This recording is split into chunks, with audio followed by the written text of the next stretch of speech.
در ناحیه وسه پیش از نمایش فیلم مستند مردی را نمایندگان مقامات اجرایی حاکمیت دولتی ناحیه بخش جوانان و ورزش از صحیفه‌های فاجعه‌آور تاریخ سالهای 90 عصر گذشته که خلق تاجیک اثر گذراندند یادآور گردیدند. قید نمودند که به قدر زحمت‌های اساسگذار صلح و وحدت ملی پیشوای ملت پرزیدنت جمهوری تاجیکستان محترم امامعلی رحمان در راه رسیدن به صلح و وحدت و تنظیم و آسودگی کشور رسیده در راه بنیاد جامعه حقوق بنیاد دموکراسی پیروان صادق پیشوای ملت باشیم. بسیاری از این نوجوانان و جوانان سالهای مدهش جنگ شهروندی را ندیدند. توسط نمایش فیلم مستند مردی را که در سطح بلند کسبیت آفریده شده است تماشابینان جوان با واقعه‌های مدهش آن سالها از نزدیک آگاه گردیدند. با تماشای این فیلم با نام مردی راه که با جو وسیع جوانان در ناحیه واسه گذرانده شد ما بار دیگر عمیقاً درک نمودیم که این همه دستاوردهایی که در 27 سال صاحب استقلالی به ملت تاجیک به دست آمده است این همش وابسته است مربوط است به کوشش و دستگیری‌های شبانه روزی اساسگذار صلح و وحدت ملی پیشوای ملت محترم امامعلی رحمان. ما جوانان باید به هر یک ذره خاک این وطن عزیزمون برسیم و اینقدر کوشش دستگیری‌هایی که پیشوای ملت محترم امامعلی رحمان بهر خلق تاجیک کردند و کرده ایستادند که ما از آن برخوردار هستیم باید ما به قدر این همه غمخوری‌ها برسیم و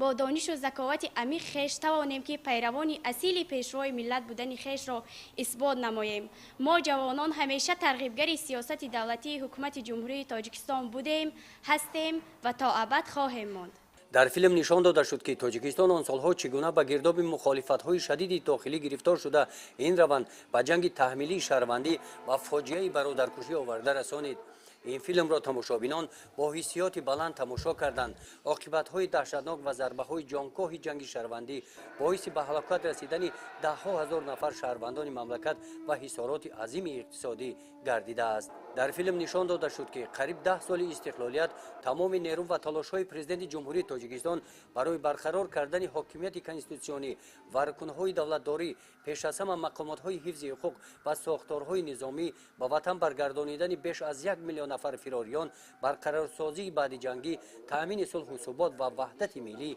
روانه گردید. مدتی که فیلم وقتی که تماشا می‌کردم من احساس نمی‌کردم که وقت چقدر می‌گذشت چون که هر یک لحظه فیلم هر یک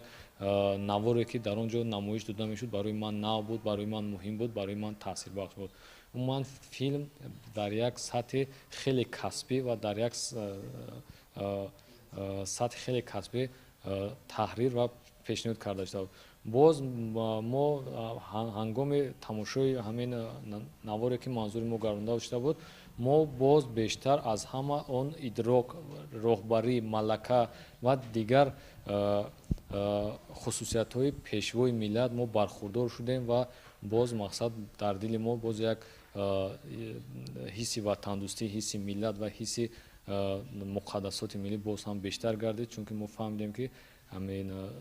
استقلالیت با چی تلاش‌ها و با چی جان‌سارکنی‌ها برای مردم ما نصیب گردیده است.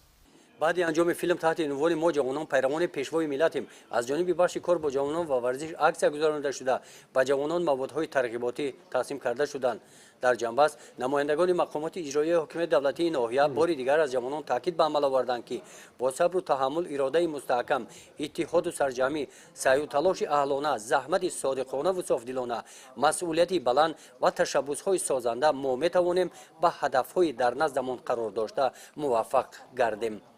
گزارش خواجه نظریف خدای نظر ظهوروف از ناحیه واسه برای برنامه اطلاعاتی نوید.